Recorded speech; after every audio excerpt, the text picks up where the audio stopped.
Hey there, so excited to be here with you today. And today we are going to talk about how introverted entrepreneurs can grow their visibility without being salesy. Let's do this, shall we?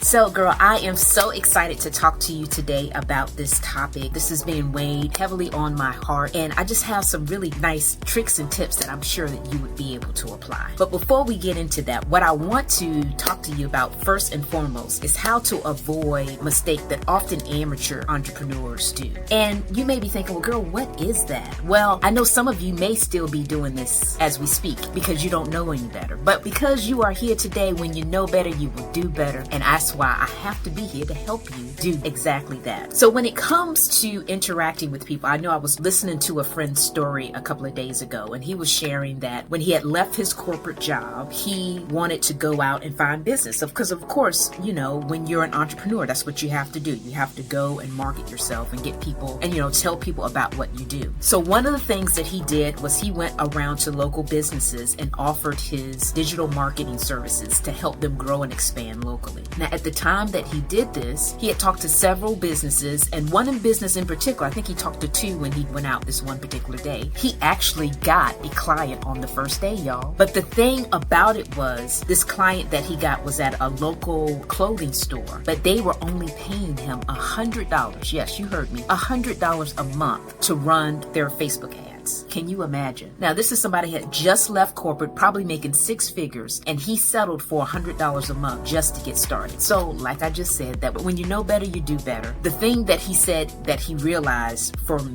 that experience was first and foremost that he undercharged himself. Of course, he was worth more than $100. It's a very much all this expertise that he had gained by being in the corporate space that he was now using for himself in business. So, first and foremost, he charged incorrectly. And then secondly, was he realized that other people that he was interacting with, they didn't know him from Adam.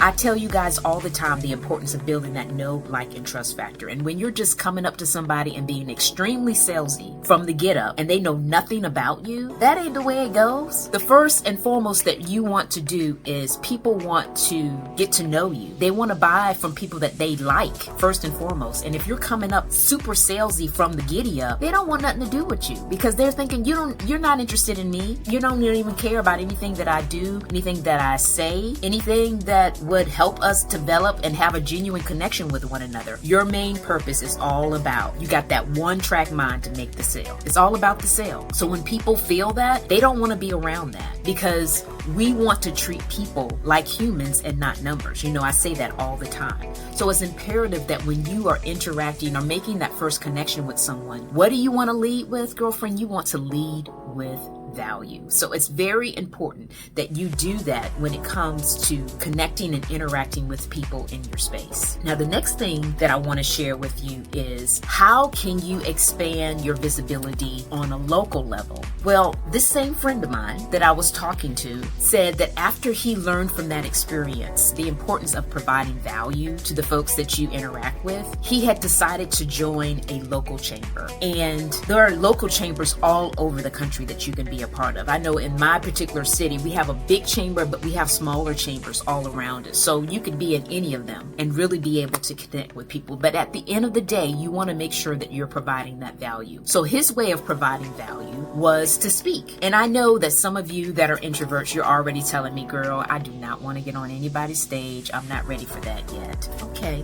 we go work to get you there. But for those that are ready, I would highly recommend that you do this. This would be an excellent opportunity for you to provide value to your community in some kind of lunch and learn type of activity. This could be a chamber event that you connect with, and I can tell you most of the time when you're doing a lunch and learn, you typically have to be a member of the chamber. However, there are certain situations, I know I've done that personally, where I wasn't a member at that particular time that I did the talk. So it just depends on the chamber that you're connecting with. But know that you can do that and then be able to provide that value first. People can genuinely connect with you and build that know, like, and trust, and then be able to get clients from that. So he said that when he did that, he was actually able to get about 60 people to come to the event. I think it was like maybe 10 or so people that actually wanted to book an appointment with him after the event. And then 4 of those folks connected with him in that appointment, and he got 2 clients out of it. So that's good numbers now.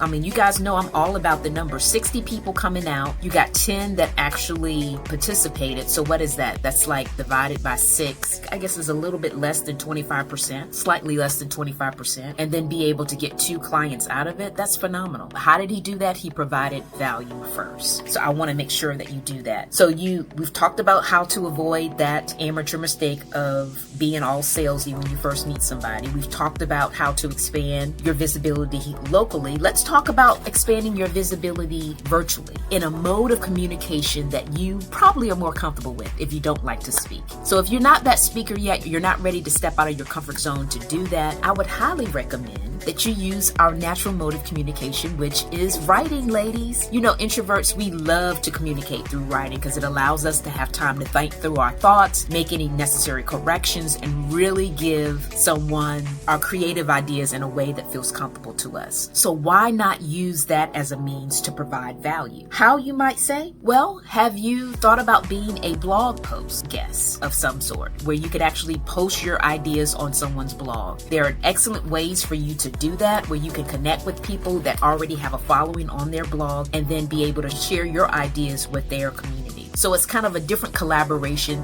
You're not speaking, but you're writing. So it gives you an opportunity to do that. Another way that you could possibly do that is, getting an ad in someone's newsletter, email newsletter. Again, excellent way to provide value to someone else's audience, someone that has your ideal client in their mix, and then be able to still provide that value. Then you have the social proof because you're getting approval from that person's list because they're allowing you to share your information on their list. And then you're able to really connect with others and expand your market. Because guys, I'm all about collaboration. So if you don't want to do it, if you don't want to do collaboration in a speaking setting, you can definitely do it in a writing setting where you can still get the information out and then still provide value. So what do you think? I'm hoping that you found value in this, and these ideas that I'm giving you can work on implementing. One of the things I do want to highlight is the importance of relationships. These last 2 ideas that I gave you is about collaboration. I know collaboration is what got me through engineering school, what also was able to get me just life in general, being able to collaborate with folks. So I want you to take this time to think through, who do you know? Who do you connect with? What genuine connections have you made that can really allow you to grow and expand your business? And then in addition to that, come to our webinar that we're doing in a couple of weeks. If you're not really familiar with that, you can definitely check that out and we'll send you over the information. Okay, thanks again for watching. Bye for now.